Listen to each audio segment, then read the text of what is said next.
Dapoli ST stand आगार समोर Khed highway रोडवर मच्छीमार विक्रेत्यांची मनमानी, याकडे नगरपंचायतचे दुर्लक्ष.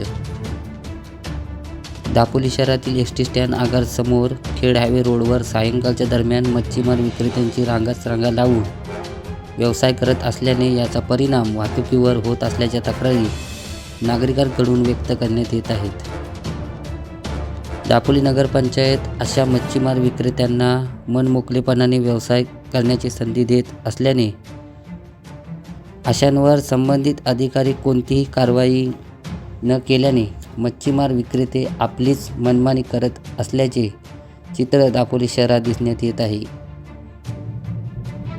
यावर लवकरात लवकर वाहतुकीला अडथळा निर्माण करणाऱ्या मच्छीमार विक्रेत्यांवर कारवाई करून त्यांना आपला व्यवसाय सुरू ठेवण्यासाठी योग्य जागी स्थलांतर करावे अशी विनंती संबंधित नगरपंचायतला दापोलीतील नागरिकांकडून करण्यात येत आहे. प्रतिनिधी बबन मोहिते, विद्यावंदना न्यूज, दापोली.